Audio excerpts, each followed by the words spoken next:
இந்த ஃப்ளிக்ஸ் ஜெட்ஸ் தமிழ் சேனலுக்கு வந்ததுக்கு நன்றி. இந்திய மற்றும் உலக மொழிகளில் உள்ள படம் மற்றும் சீரியல்ஸை அலசி ஆராய்ஞ்சி அக்குவேர் ஆணிவேர் ஆக்கி பார்க்கலாமா வேணாமான்னு நீங்க முடிவு பண்றதுக்கு ஒரு ரேட்டிங் கொடுக்கறது தான் என்னுடைய வேலை. வாங்க இன்னைய வீடியோக்குள்ள போகலாம். இன்னைக்கு நாம பார்க்க போறது தீயவர் குலை நடுங்க படத்தோட விமர்சனம். இந்த படத்துல அர்ஜுன் சர்ஜா, ஐஸ்வர்யா ராஜேஷ் முக்கிய வேடங்களை நடிச்சிருக்காங்க. இசை பரத், இயக்கம் தினேஷ் லக்ஷ்மணன். தீயவர் குலை நடுங்க ஒரு இன்வெஸ்டிகேட்டிவ் த்ரில்லர். ஜெபனேசன் ஒரு எழுத்தாளர் நடு ரோட்ல மர்மமான முறையில இறந்து கிடக்கிறாரு. இன்ஸ்பெக்டர் மகுடபதி அர்ஜுன் நடிச்ச பாத்திரம் இது. இவர் தான் இந்த கேஸை இன்வெஸ்டிகேட் செய்யறாரு. ஐஸ்வர்யா ராஜேஷோட மீரா பாத்திரம் ஆட்டிசம் உள்ள குழந்தைகளுக்கான ஸ்பெஷல் ஸ்கூல் வச்சு நடத்திட்டு வராங்க. இவங்களுக்கும் பிரவீன் ராஜா நடிச்ச ஆதி பாத்திரத்துக்கும் காதல் ஏற்படுது.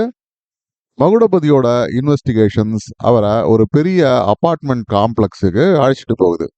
மேலும் விசாரணைகள்லாம் தொடருது. வேற சில மரணங்களும் நடக்குது.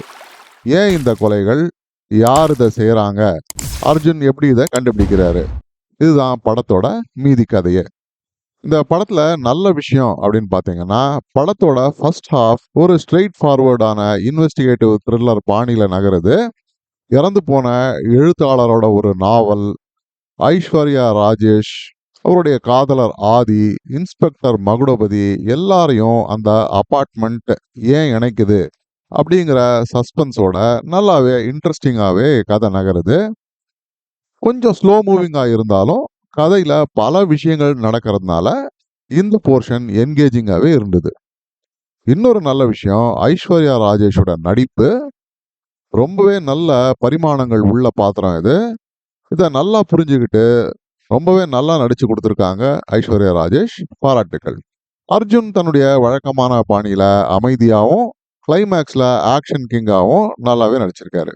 படத்துல வர மற்றவங்களும் தங்களுடைய பாத்திரங்களுக்கு ஏத்த மாதிரி நல்லாவே நடிச்சு கொடுத்துருக்காங்க. அதே மாதிரி ஆட்டிசம் மாதிரி ஒரு விஷயத்த கையில எடுத்து இதை பத்தி அவ்வளவா தெரியாதவங்களுக்கு இந்த படம் கொஞ்சமா வெளிச்சம் போட்டு காட்டுது. இது எல்லாத்துக்கும் டைரக்டருக்கு நம்முடைய பாராட்டுக்கள்.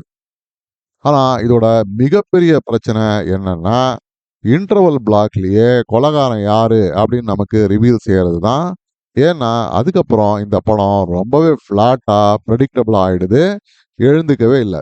செகண்ட் ஹாஃப்ல இவங்க சொல்ல வர பல விஷயங்களும் அதனால இம்பாக்ட்ஃபுல்லா இல்லாம எடுபடாம போயிடுது. அது வரைக்கும் ஒழுங்கா போயிட்டு இருந்த அர்ஜுனோட இன்வெஸ்டிகேஷனும் ஏனோ தானோன்னு ஆயிடுது. ஒரு ட்விஸ்டுக்காக செகண்ட் ஹாஃபோட நடுவுல இவங்க வேற ஒரு ரிவீல் வச்சிருக்காங்க. அது என்னமோ நல்லா தான் இருந்தது, ஆனா அதை கையாண்ட விதம் சரியாவே இல்லை. எஸ்பெஷலி அர்ஜுன் அந்த வில்லனை ஐடென்டிஃபை செய்யற க்ளூ அவர்கிட்ட முதல்லேருந்து இருந்தது. அந்த பாத்திரத்தை முதல் முறை சந்திக்கும் பொழுது அவருக்கு அந்த க்ளூ மூலமா எல்லாமே விளங்கி இருக்கணும். ஆனா கொஞ்சம் லேட்டா அதை ரிவீல் செய்யணுங்கிறதுக்காக அந்த இடத்துல வச்சது கன்வின்சிங்காகவே இல்லை. படத்தை பார்க்கும்பொழுது உங்களுக்கே நல்லா புரியும். சஸ்பென்ஸை மெயின்டைன் பண்ணலன்னா இந்த பழிவாங்கல், மர்டர் மிஸ்ட்ரி இந்த மாதிரி படங்களோட இன்ட்ரெஸ்டே போயிடும். அந்த இமாலய தவிர தான் டைரக்டர் இந்த படத்துல செஞ்சிருக்காரு. தவறான ஸ்கிரீன் பிளே, எடிட்டிங் சாய்ஸஸ்னால ஓரளவுக்கு சுமாராவது வந்திருக்க வேண்டிய ஒரு மர்டர் மிஸ்ட்ரி ரொம்பவே சொத்தையாயிடுது. இவர் சொல்ல வந்த அந்த எமோஷனல் மெசேஜஸும் எடுபடாம போயிடுது. இதுக்கு டைரக்டர் தான் முழு பொறுப்பு. பேக்ரவுண்ட் ஸ்கோர், பாடல்கள் இதெல்லாம் எங்கேயோ கேட்ட ரகமாக தான் இருக்கு. கொஞ்சம் லோ பட்ஜெட்டுன்னு நினைக்கிறேன். அதனால ஒரு 2-3 இடங்களுக்குள்ளேயே படத்தை எடுத்து முடிச்சிட்டாங்க. டெக்னிக்கலி ஓகே தான் இந்த படம் வந்திருந்தது. அப்போ இந்த படத்தை பார்க்கலாமா வேணாமான்னா, இது ஓடிடியில் ரிலீஸ் ஆகும்பொழுது குடும்பத்தோடையே நீங்கள் பார்த்துக்கங்க. சில காட்சிகள் கொஞ்சம் டிஸ்ட்ரெஸிங்காக இருக்கும். உங்கள் சுச்சுவேஷன் படி முடிவு பண்ணிக்கோங்க. தியேட்டரில் போய் பார்க்குற அளவுக்கெல்லாம் இந்த படம் இல்லை. இந்த படத்துக்கு நான் கொடுக்கக்கூடிய ரேட்டிங் 3 out of 10 stars. மீண்டும் ஒரு முறை இன்னொரு விமர்சனத்தோட உங்களை சந்திக்கும் வரை நன்றி, வணக்கம். இந்த வீடியோ பிடிச்சிருந்ததுன்னா லைக் பண்ணுங்க, ஷேர் பண்ணுங்க, சப்ஸ்கிரைப் பண்ணுங்க. உலகத்தரமான படம் மற்றும் சீரியல்களை நீங்க பார்க்கணுங்கிறதுக்காக பல சினிமா சீரியல்களை பார்த்து அதுலேருந்து சரியானதை மட்டும் அடையாளம் காட்டுறது தான் இந்த சேனலோட குறிக்கோள். நன்றி.